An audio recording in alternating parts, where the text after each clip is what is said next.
여러분 안녕하세요. 김수희 엄마표 수학 채널에 오신 여러분들을 환영합니다. 네, 오늘은 제가 우리 초등 부모님들께 우리 아이들이 중고등학교 수학을 공부하는 데 있어서 반드시 초등 때 이 단원은 공부해야만 한다. 일명 must 3, 3개의 단원을 말씀드리려고 합니다. 이 단원들을 공부를 하고 왔어야 되는데 이 내용들을 몰라서 중학교에서 고등학교에서 공부를 시작하려고 해도 시작할 수 없는 안타까운 학생들을 보면서 제가 이 내용은 우리 초등 부모님들께 꼭 말씀드려야 되겠다라고 결심을 했었습니다. 준비되셨으면 시작해 볼까요? 네. 첫 번째, 우리 초등 아이들이 반드시 공부해야 되는 단원 must 1은 두구두구두구 바로 분수의 개념과 연산입니다. 분수가 왜 중요한 것인가 하니 우리 아이들이 중학교에 가게 되면 배우게 되는 정수와 유리수, 문자와 식, 1차 방정식 이런 식으로 중학교 교육과정 1학년 내용들의 40% 이상이 분수를 아주 자유자재로 계산하고 분수를 잘 알고 있다는 가정하에서 교육과정이 진행이 됩니다. 따라서 중학교 1학년 수학을 해야지 중학교 2학년 수학을 할 수 있고 중학교 2학년 걸 해야지 3학년 걸 할 수 있는 상황이다 보니까 분수를 하지 못하고 중학교에 오게 되면 우리 아이들이 중학교에서 수학을 포기해야만 하는 아주 안타까운 상황에 직면하게 됩니다. 따라서 우리 부모님들이 우리 아이들이 처음 초등학교 3학년 분수를 공부하기 시작할 때는 여러 가지로 관심을 기울여 주셔야 합니다. 그런데 문제가 하나 있어요. 어떤 문제인고 하니 우리나라 초등학생들 4명 중에서 5명은 분수를 어려워합니다. 무슨 말이에요? 네, 분수가 어려워요. 모두 다 어려워해요. 왜 이렇게 모두 다 어려워하냐면 분수가 가지고 있는 다양한 의미가 있기 때문인데요. 여러분들 분수하시면 보통 뭐부터 떠오르세요? 맞아요. 빙고, 피자.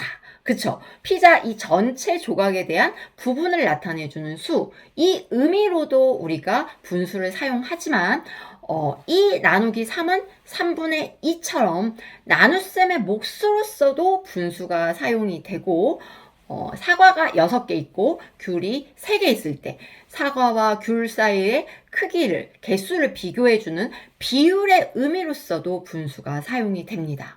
이렇게 다양한 의미를 가진 분수들이 우리 아이들을 공부해야 하는 내용들로 다가오다 보니까 아이들이 분수를 굉장히 많이 어려워해요.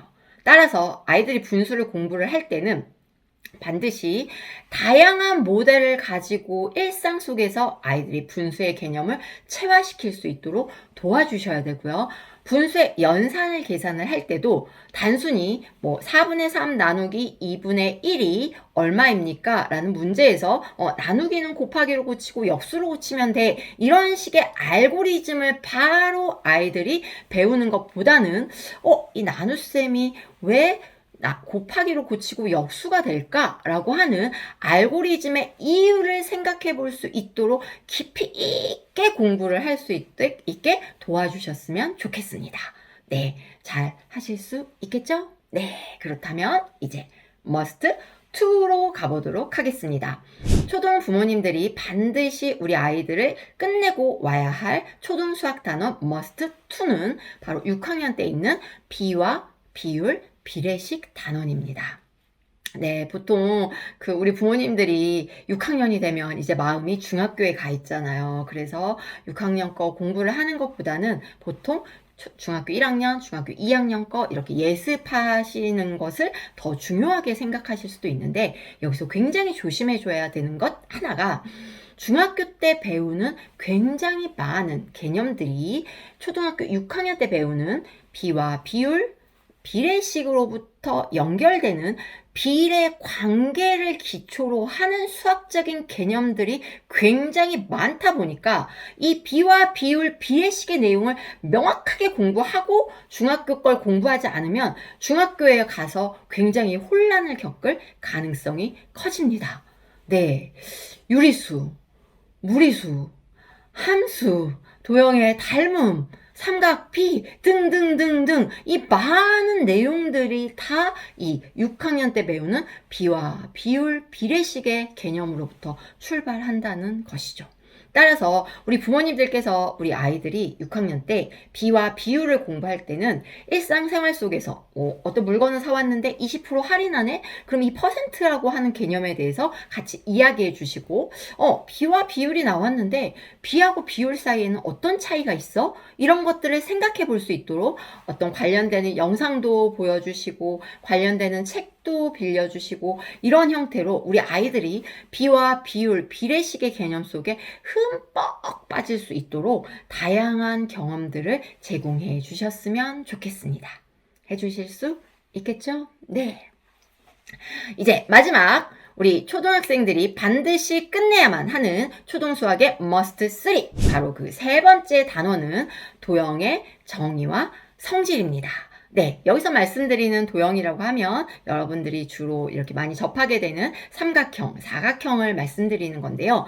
네, 초등학교 때는 보통 이 도형들을 직접 그려보고 잘라보고 길이를 자로 재보고 각도를 측정해보고 이런 형태로 도형의 성질들을 직관적으로 아이들이 받아들였다면 중고등학교에 가서는 이 도형의 정의로부터 성질들을 논리적인 과정을 통해서 증명을 해야만 합니다.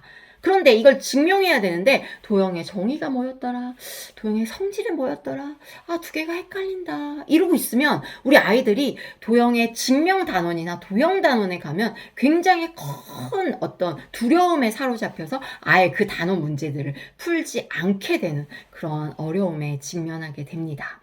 따라서 우리 부모님들께서 우리 아이들이 도형 단원 공부를 한다라고 하면 수학 노트를 하나 마련해 주시고 도형의 정의와 도형의 성질은 노트에 정리해 나가면서 풀 수 있도록 도와주셔야지만 우리 아이들이 중학교 수학을 공부하는데 어려움을 겪지 않을 것입니다. 네. 오늘 제가 머스트 3 알려드렸는데 다시 한번 정리해 드릴게요. 첫째, 분수의 개념과 연산. 둘째, 비와 비율, 비례식. 셋째, 도형의 정의와 성질. 네, 이 세 가지 걸 우리 부모님들께서 아이들이 명확하게 공부할 수 있도록 도와주시는 것이 중학교에 들어올 수 있는 최고의 입학 선물이자 초등학교 졸업 선물이 될 것입니다. 오늘 영상 많이 도움 되셨죠? 다음 영상도 기다려주시고 구독과 좋아요 눌러주시는 센스. 네, 그러면 다음 영상으로 찾아뵙겠습니다. 여러분 안녕히 계세요.